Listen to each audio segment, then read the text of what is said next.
देखो जितने भी नए क्रिएटर है ना उनके लिए ये वीडियो देखना बहुत ज्यादा जरूरी है, बिकॉज ये जो प्रॉब्लम है जिसके बारे में आज मैं बात करने वाला हूं ये अक्सर न्यू क्रिएटर के साथ ही होती है। Fake copyright strike. मतलब किसी का कंटेंट यूज भी नहीं किया, कोई हमारी गलती नहीं है, फिर भी हमारे ऊपर कॉपीराइट स्ट्राइक आ जाता है और वो कॉपीराइट स्ट्राइक फेक होता है। अब ऐसे केस में नया क्रिएटर घबरा जाता है और बेचारे के स्ट्राइक के चक्कर में कई बार चैनल भी डिलीट हो जाता है। आज की इस वीडियो को अगर आप कंप्लीट देखेंगे तो डेफिनेटली अगर आपको फेक कॉपीराइट स्ट्राइक आता है तो आपको क्या एक्शन लेना चाहिए, उसे आप कैसे रिमूव करवा सकते हैं, ये सब कुछ सीख जाएंगे। वीडियो पसंद आए तो लाइक कर देना, चैनल को भी सब्सक्राइब कर देना, क्योंकि ऐसी वीडियोस मैं आपके लिए हमेशा बनाता रहता हूं। सबसे पहले समझते हैं कि जो कॉपीराइट स्ट्राइक आपको आया है वो एक्चुअल में फेक है या नहीं, क्योंकि इसका फैसला आप बहुत जल्दी ले लेते हैं क्योंकि आप इमोशनली होते हैं अपने चैनल से अटैच और आप सोचते रहे मुझे जो स्ट्राइक आई हो तो फेक ही है। लेकिन पहले आपको समझना पड़ेगा वो एक्चुअल में भी फेक है या नहीं। देखो कई लोगों को स्ट्राइक आता है सिर्फ इसलिए कि वो अपने मोबाइल से वीडियो रिकॉर्ड करते हैं, लेकिन वो वीडियो पता क्या होता है, जैसे कोई सीरियल चल रहा है टीवी पे उसको अपने मोबाइल से रिकॉर्ड कर लिया, ठीक है। इसके अलावा कोई लाइव कॉन्सर्ट चल रहा है उसको अपने मोबाइल से रिकॉर्ड कर लिया, कहीं कोई ऑर्केस्ट्रा शो या कोई भजन संध्या कुछ भी चल रही है कहीं भी, वो वहां इवेंट में गया और उसने अपने मोबाइल से रिकॉर्ड कर लिया, या कोई क्रिकेट मैच देख रहा है ओटीटी पे या टीवी पे कहीं भी और उसने अपने मोबाइल से रिकॉर्ड कर लिया, या कई बार लोग मूवी थिएटर में मूवी देखने जाते हैं और मोबाइल से उसकी 5-7 मिनट की एक क्लिप को रिकॉर्ड कर लेते हैं और फिर डाल देते हैं जी अपने यूट्यूब चैनल पर, और उनको आ जाती है एक स्ट्राइक और उनको लगता है कि भाई ये तो फेक कॉपीराइट स्ट्राइक है क्योंकि ये वीडियो तो हमने खुद ही रिकॉर्ड किया है। तो मेरे दोस्तों अगर ऐसा केस आपका है तो मैं आपको बता दूं ये फेक कॉपीराइट स्ट्राइक नहीं है, बल्कि ये एक जेन्युइन कॉपीराइट स्ट्राइक हो सकती है। बिकॉज आप अपने मोबाइल से या अपने कैमरा से कोई भी चीज रिकॉर्ड कर लोगे, इसका ये मतलब बिल्कुल भी नहीं है कि वो कंटेंट आपका हो जाएगा। एक चीज हमेशा ध्यान रखना, अपने मोबाइल से रिकॉर्ड करना ही नहीं बल्कि कंटेंट आपका खुद का होना चाहिए। वो स्क्रिप्ट, वो करेक्टर, उस वीडियो में जो वॉइस ओवर है वो सब खुद का होगा, तभी उसको ओरिजिनल कंटेंट माना जाएगा। मोबाइल से कुछ भी रिकॉर्ड करना मतलब वो कंटेंट आपका नहीं है। इस तरह के कोई भी कंटेंट होंगे उन पर अगर स्ट्राइक आएगा तो अब वो फेक कॉपीराइट स्ट्राइक नहीं है, वो एक जेन्युइन कॉपीराइट स्ट्राइक है। अब बात करते हैं दूसरे केस में। कई बार लोग क्या करते हैं, लोग कहते हैं कि भैया कोई पेड सॉफ्टवेयर है और वो क्या कहते हैं कि अरे यार ये इसमें बहुत पैसा लग रहा है सॉफ्टवेयर में, मैं आपको इस सॉफ्टवेयर को फ्री में प्रोवाइड कर दूंगा। उसका लिंक देते हैं वीडियो के डिस्क्रिप्शन में या बता देते हैं कि इस वेबसाइट पे जाओ, यहाँ पे फलाना सॉफ्टवेयर आपको फ्री में मिल जाएगा, क्रैक वर्जन मिल जाएगा, मोड एपीके मिल जाएगा, और फिर आ जाता है उनको एक कॉपीराइट स्ट्राइक। तो दोस्तों ये भी एक फेक कॉपीराइट स्ट्राइक नहीं है, ध्यान रखें। इस पर अगर आपको स्ट्राइक आता है तो ये भी एक जेन्युइन स्ट्राइक है कि कोई पेड चीज आपने फ्री में प्रोवाइड करा दी।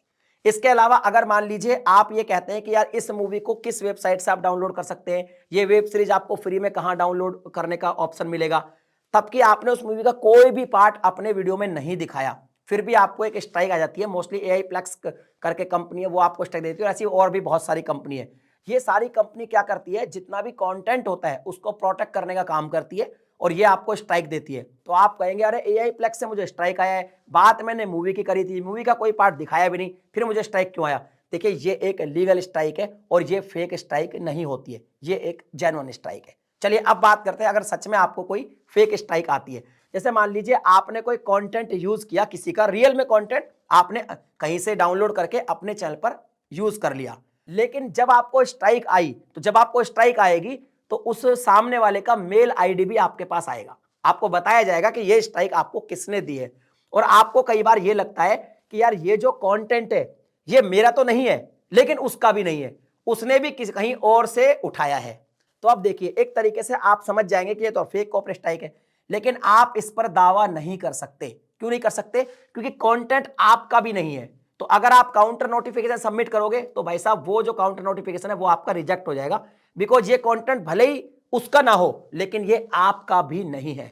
तो इस तरह के काम भी आपको नहीं करने हैं। अब अगर मान लीजिए कि कोई कंटेंट आपने खुद से बनाया है, जैसे ये वीडियो मैं खुद से बना रहा हूं, मेरा स्टूडियो है, मेरा वॉइस ओवर है, मेरा फेस है, मेरा कैमरा, सब कुछ मेरा है, और इस तरह का कंटेंट आपने बनाकर यूट्यूब पर अपलोड कर दिया, उसके बाद भी किसी ने आपको स्ट्राइक दे दिया, क्योंकि यूट्यूब में काफी सारे लूप होल्स होते हैं, उसके बारे में मैं यहाँ पे बात नहीं करूंगा। बहुत सारे एमसीएन्स वगैरह लेके जो डिस्ट्रीब्यूटर होते हैं वो कई बार आपको जो है हरेसमेंट करने के लिए ऐसे स्ट्राइक दे देते हैं। अगर इस तरह से कोई आपको फेक कॉपीराइट स्ट्राइक आ जाता है, आपको पता चल गया कि भैया ये रियल में फेक स्ट्राइक है, ये वीडियो मेरा खुद का है, तो अब बताता हूं इसको कैसे रिमूव आप करवा सकते हैं। आपको सबसे पहले काउंटर नोटिफिकेशन सबमिट करना है।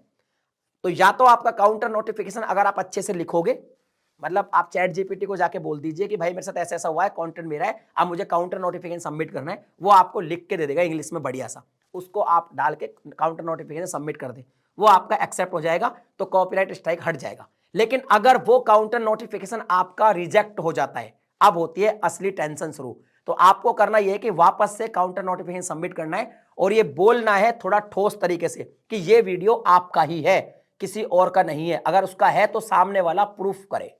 तो अब क्या होगा, यूट्यूब सामने वाला जिसने आपको स्ट्राइक दिया है उससे बोलेगा कि भाई ये कंटेंट अगर आपका है तो आप प्रूफ करो। सामने वाले का कंटेंट है नहीं, क्योंकि ये तो एक्चुअल में आपका है, तो वो प्रूफ नहीं कर पाएगा। इस केस में क्या होगा, आपकी स्ट्राइक यहां पर रिमूव हो जाएगी, क्योंकि एक फेक कॉपीराइट स्ट्राइक था, और हो सकता है कि कॉपीराइट देने वाले को एक कम्युनिटी गाइडलाइन स्ट्राइक भी यूट्यूब दे दे। लेकिन अगर मान लो फिर भी आपका कॉपीराइट जो है स्ट्राइक है वो नहीं हटता है और वो पड़ा रहता है आपके चैनल पे, और आपकी जो अपील है, जो आपने काउंटर नोटिफिकेशन किया, वो रिजेक्ट हो जाती है, तो आप क्या कर सकते हैं, पूरा का पूरा जो केस है उसको समझा सकते हैं copyright@youtube.com पर मेल करके, और बता सकते हैं कि भाई साहब मैं कोर्ट में जाने के लिए रेडी हूं, ये कंटेंट मेरा ही है, मेरे अलावा इस कंटेंट का मालिक कोई भी नहीं है, मैं कोर्ट में जाने के लिए भी रेडी हूं। तो फिर क्या होगा, यूट्यूब को समझ में आ जाएगा कि आप एक जेन्युइन क्रिएटर हो, तो जिसने आपको फेक कॉपीराइट दिया होगा उससे वो बात करेगा और उसको कहेगा कि भैया आपको प्रूफ देना ही पड़ेगा, सामने वाला क्रिएटर कोर्ट में जाने के लिए भी रेडी है, तो पीछे हट जाएगा और यहां तक जाके 99% आपकी जो है स्ट्राइक रिमूव हो जाएगी। और अगर नहीं होती है तो YouTube इस केस में करता क्या है, आगे YouTube ये करता है कि इसको होल्ड कर देता है और आप दोनों को बोल देगा, उसको भी बोल देगा, आपको भी, भैया कोर्ट चले जाओ और मुझे एनओसी ला के दे दो, तब जाके मैं इस पे जो है कोई फैसला लूंगा। लेकिन यहां तक की नौबत नहीं आती है। जो मैंने आपको स्टेप बताया, अगर आप ये फॉलो करोगे और रियल में वो स्ट्राइक फेक होगा तो आपका रिमूव कर दिया जाएगा। अगर वीडियो पसंद आया तो लाइक करना। मिलता हूं अगले वीडियो में नए टॉपिक के साथ, तब तक के लिए जय हिंद।